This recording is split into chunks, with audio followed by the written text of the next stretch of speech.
सभी को नमस्कार। प्रबंधन के अंतर्गत आज हम आदर्श संगठन के संबंध में विचार विमर्श करेंगे। आदर्श संगठन के आवश्यक लक्षण कौन से होते हैं या तत्व क्या होने चाहिए। स्पष्ट है, जब दो या दो से अधिक व्यक्ति मिलकर के लक्ष्यों की प्राप्ति की ओर अग्रसर होते हैं, प्रयासों में तालमेल बनाए रखते हैं, अधिकार, दायित्व और कर्तव्यों को उस भली भांति बांट लेते हैं, सीमाएं निर्धारित कर लेते हैं,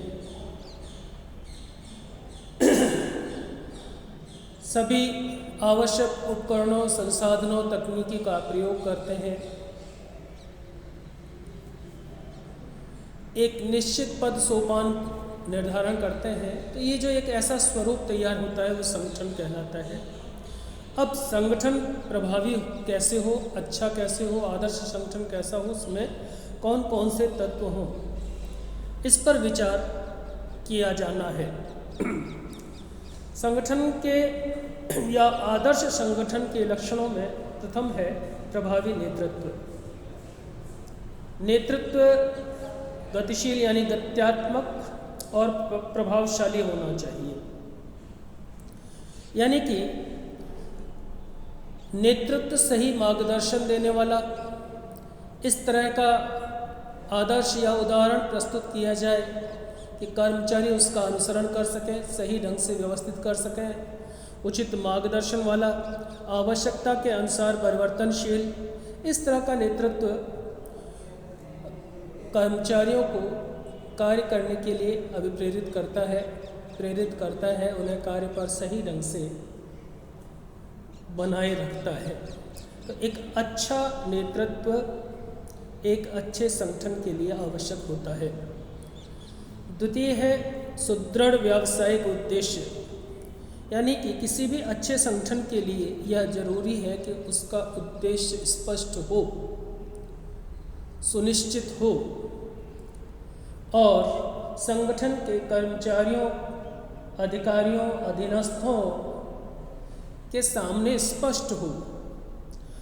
तो आदर्श संगठन के लिए जरूरी है स्पष्ट एवं सुव्यवस्थित उद्देश्य और उन उद्देश्यों की विभिन्न स्तरों तक जानकारी। सबको यह ज्ञात होना चाहिए कि किसे क्या करना है, विभागों का उद्देश्य क्या है और इन सब के पृथक पृथक उद्देश्यों के समन्वित प्रयास से संस्था या संगठन के उद्देश्यों की प्राप्ति। तृतीय है पर्याप्त संसाधन होने चाहिए। सारी सुविधाएं, समन्वय और तकनीक यदि व्यवस्थित होती हैं तो लक्ष्य की प्राप्ति आसान हो जाती है। यदि संसाधन नहीं होते तो अच्छे से अच्छा कर्मचारी भी आपसी सहयोग और तालमेल भी परिणामों की प्राप्ति नहीं करा सकता। तो यह जरूरी है, प्रभावशाली संगठन होने के लिए आवश्यक मात्रा में साधन हो, संसाधन हो और तकनीक हो, उपयुक्त तकनीक हो।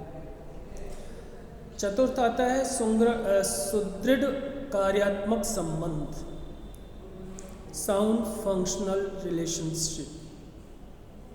आदर्श संगठन में ये जरूरी है कि कार्यात्मक संबंध स्पष्ट हों और विभिन्न स्तरों पर कार्य करने वाले कर्मचारियों के बीच संबंध स्पष्ट होने के साथ साथ में अधिकार, कर्तव्य निर्धारित हों और आवश्यक सीमा रेखा भी हो और उनके बीच में तालमेल सही हो।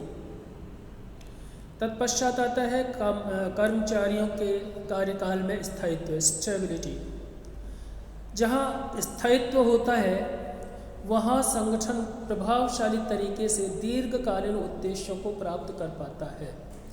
जहाँ अस्थिरता होती है, कर्मचारियों का टर्नओवर ज़्यादा होता है, उद्देश्यों में भी अस्थिरता होती है, वहाँ दीर्घकालीन लक्ष्य प्राप्त करने में समस्याएं या कठिनाइयाँ उत्पन्न होती हैं। तो जरूरी है कि एक आदर्श संगठन में स्थायित्व होना चाहिए। इससे निरंतरता का सिद्धांत बना रहता है।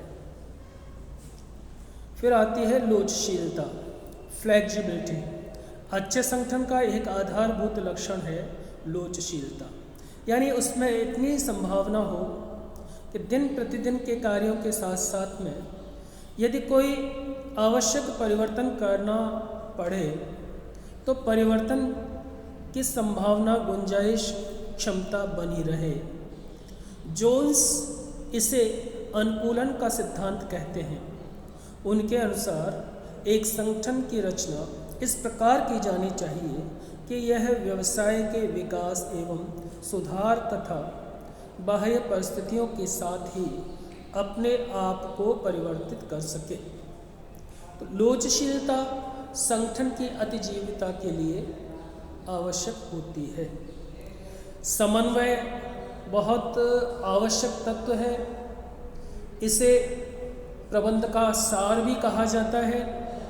यदि कर्मचारियों के बीच में, विभिन्न संगठनों के, विभिन्न विभागों के बीच में तालमेल नहीं है तो संगठन की प्रभावशीलता नष्ट होती है।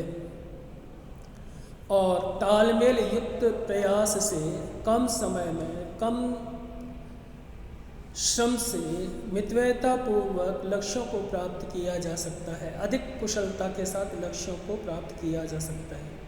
समन्वय नहीं होने से संघर्षों की उत्पत्ति होती है, संसाधनों का अपव्यय होता है, समय अधिक लगता है, कार्यों का दोहराव बढ़ता है।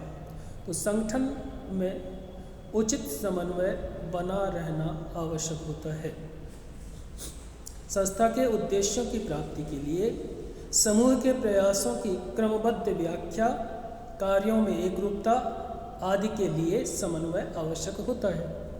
फिर है संगठनात्मक संतुलन। एक संगठन को कुशल बनाने के लिए उसके विभिन्न भागों में संतुलन भी होना चाहिए। यानी किसी एक पक्ष को अतिरिक्त महत्व दिया जाए, एक की अवहेलना की जाए, तो ऐसा करने से संतुलन नहीं होता और कालांतर में इसके दुष्प्रभाव उत्पन्न होने लगते हैं। तो आवश्यक है सभी प्रकार का संतुलन स्थापित किया जाए। फिर कर्मचारियों का, सदस्यों का मनोबल भी अच्छा होना चाहिए।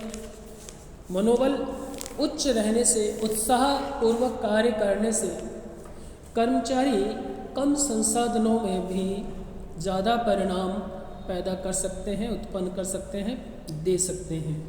उच्च मनोबल युक्त व्यक्ति संघर्षों से दूर रहता है और स्वतः कार्य करने के लिए प्रेरित होता है। तो एक आवश्यक तत्व है संगठन का मनोबल, उच्च मनोबल। और एक और महत्वपूर्ण तत्व है सुदृढ़ संचार व्यवस्था, साउंड कम्युनिकेशन सिस्टम। संचार व्यवस्था आदेश, निर्देश, सुझाव, वेदना, परिवेदना इत्यादि के एक स्तर से दूसरे स्तर तक, एक पक्ष से दूसरे पक्ष तक ले जाने में मददगार होती है, आवश्यक होती है। यदि संचार व्यवस्था सही नहीं है तो अस्पष्टता की, असमंजसता की, अनिर्णय की स्थिति उत्पन्न हो जाती है।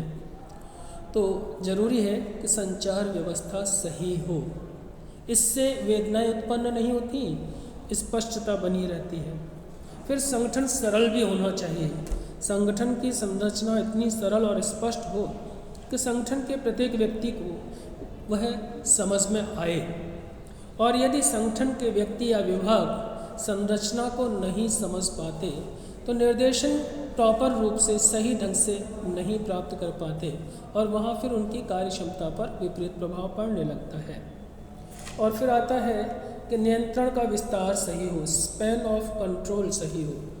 एक अधिकारी के नियंत्रण में उतने ही कर्मचारी को दिया जाए जिनका नियंत्रण वह सुगमतापूर्वक, सही ढंग से, सरलतापूर्वक, व्यवस्थित रूप से, प्रभावी ढंग से कर सके।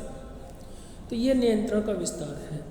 यदि अधिकारी के नियंत्रण में बहुत अधिक संख्या में कर्मचारी दे दिए जाएंगे तो वह कुशलतापूर्वक नियंत्रण नहीं कर पाएगा। तत्पश्चात क्रियान्वयन बिंदुओं का स्पष्टीकरण होना चाहिए। सामान्य मामलों के संबंध में कहाँ निर्णय लिया जाएगा, महत्वपूर्ण और तात्कालिक आवश्यकताओं के लिए किस स्तर पर निर्णय लिया जाएगा और कौन कौन से व्यक्ति कौन कौन कार्य करेंगे, ये सारी चीज़ें स्पष्ट होनी चाहिए। और अंत में कहेंगे कि आपसी तालमेल और कार्यों का समूहीकरण, कार्यों का बंटवारा सही हो, विभाजन सही हो और सब फिर एक टीम के रूप में अपने अपने उद्देश्यों को प्राप्त करते हुए समूह के रूप में सामूहिक उद्देश्यों को प्राप्त करें। तो ये थे एक आदर्श संगठन के लिए आवश्यक बिंदु, तत्व या उसके लक्षण। धन्यवाद। आज के लिए इतना ही।